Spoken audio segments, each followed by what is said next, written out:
Apart from placing in images as layers, you can also create empty new layers in Photoshop by using either this little icon here at the bottom of the layers panel, which will create the new layer, or you can use the shortcut Command or Control Shift N, which will come up with this dialog box where you can type in the name of that new layer.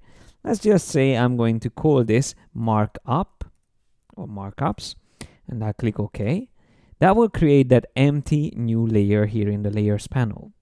Then if I switch to the brush tool, I can start painting on this empty new layer. So let's say I just want to have an arrow pointing at this image on this point here. Then I would like to have another arrow pointing at the couple. So I'm just going to paint this over with the brush tool like that. And both of these arrows will be in that layer, which I can turn on and off, or even use the move tool to move them around.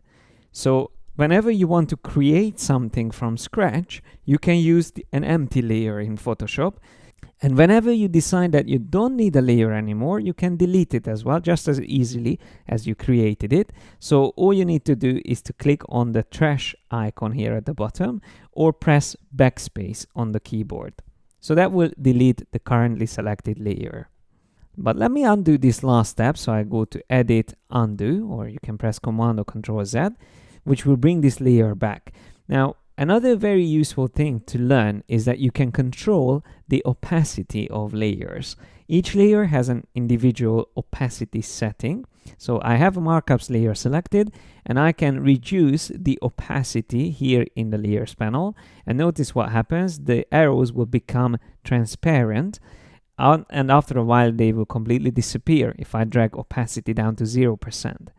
Now, you can also change the opacity even faster by click and dragging on the word opacity. So just click on that and start dragging left and right. Or you can also use the numbers on the keyboard, as long as you have the move tool selected, or any tool that doesn't have its own opacity. But it's good to get used to using the move tool for this. So if you have the move tool selected and you have a layer selected, let's say in this case the panorama layer, I can press 5 on my keyboard to immediately turn it to 50% opacity. If I press 1, that will go down to 10%. 8 would be 80%. If I press 6 and 5, for example, quickly one after the other, it will be 65. For 1%, I can press 0, 1. And for 100% again, I can press 0. 0, 0 would be 0% completely. But instead of using that, you can just use the eye icon if you want to hide something completely. So you don't have to use the opacity for that. And there is also another very useful feature called fill opacity, which you can use in case you have layer styles in your document, which I actually have on these images here. And this is something I'm going to explain in the next video. But for now, I just would like to show you that if a layer has effects, or it's called layer styles, like this stroke and drop shadow on this layer, which I can turn off to see it without that, or turn it back on. If I reduce fill opacity instead of opacity, that can reduce the opacity or visibility of the image without affecting the effects on the layer. So the layer styles can stay intact, and only the image's opacity is going to change. So that's what fill opacity is for. Another very useful feature is called lock transparency. That can be used on normal layers like this one, Markups, which has the arrows on it. If I turn off all my other layers, you can see everything around them is transparent. And if I would continue painting, let's say in this case with another color like black, I can do that quickly by switching to black to make that my foreground color. So if I would start painting, you will see that the paint can go anywhere in the document, not just on top of the arrows that I already have. But if I undo this last step and I turn on the lock transparency option, which will lock transparent pixels within this layer, then when I start painting, notice that I can change quickly the color, for example, of that arrow by painting over it. Okay, so it keeps all the transparent pixels locked. which is a very useful option. So it's a special way of locking the layer. Only the transparent pixels will be locked. So it only allows you to make changes to the already filled details within the layer. And the same way we turn this on, we can also turn it off.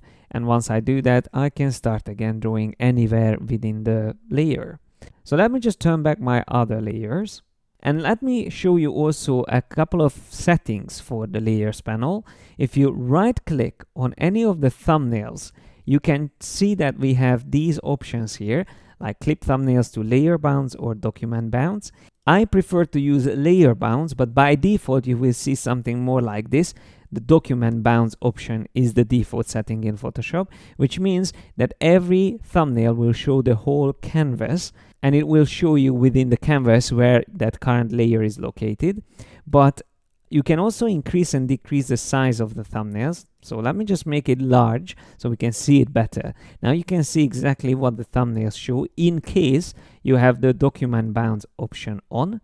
But if you switch to layer bounds, then you will see only the layer content within the thumbnails, which I prefer because that way I can see even these arrows much clearer than if I have it in document bounds. So I normally use clip thumbnails to layer bounds, and I normally use small thumbnails just so I can fit multiple layers in my layers panel and I can see them all together. You can also create layer groups, which is another very useful option. So if I were to select multiple layers by Control, Command, or Shift clicking to add to your selection, in this case I selected these 3 images, then I can go to Layer and choose Group Layers, or you can also remember the shortcut Command or Control G. Once you do that, it will put all those 3 layers into a layer group, which makes it easier to just select that group and use the move tool to move them around. So in case you want to always move them together or interact with them together, then you can place them in a group. But of course, this group can be renamed as well. So I can call this images, and I can also click on the little arrow to open the group and see what's inside it.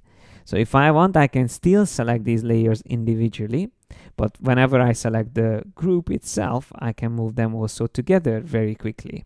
I can even change the opacity of the whole group together.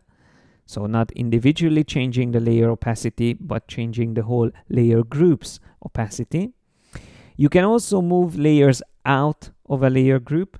As you can see now, I only have the other 2 within the group, but the same way I can also drag and drop layers into a group. And if I don't need a layer group anymore, I can just select it, and then from the layer menu I can find ungroup layers, or Control or Command Shift G is the shortcut for that, which will remove the layer group and put the layers back normally as they were in the layer structure. You can even have groups within groups, and layer groups are great for organizing your work. And I'm going to use them in other videos as well, so you will see exactly how they work. Now, last but not least, in this video, I would like to also show you that you can merge layers together. So for example, if I select a couple of layers here together, I can then either right click on them and choose merge layers, or I can go to the layers panel menu and choose merge layers from there. You can also choose this from the layer menu here on the top. You will find merge layers, and notice that there is also a shortcut Command or Control E. Once you do that, the selected layers will be merged together, which means you won't be able to move these apart anymore because they completely are merged. So they became one layer and you lost the flexibility of being able to move them around and changing things easily. The only advantage of merging layers is that the file size will be smaller and it will be faster to work with the document, but I would recommend not to do this. So very rarely do I merge layers together. I prefer to keep everything separate in order to be able to make changes easily. I just go back using the step backward until I get all the layers back. And once again, although I don't recommend to do it, but it's also possible to merge all the layers together, which is called flatten layers. You will also find that from the layer menu, and there's flatten image. So that will automatically merge everything together, and now it will be flattened into the background layer. So once again, that means I can't move things around anymore. Everything is merged into one layer. So this is something you should avoid. Instead, save a Photoshop file with all your layers or a TIFF, and save a separate JPEG file, which will automatically merge and flatten all the layers anyway. Or you can use PNG file format, which will do exactly the same. And although we covered quite a lot now about layers, it's still not enough, because we have to talk about special layers, and that's exactly what I'm going to talk about in the next video.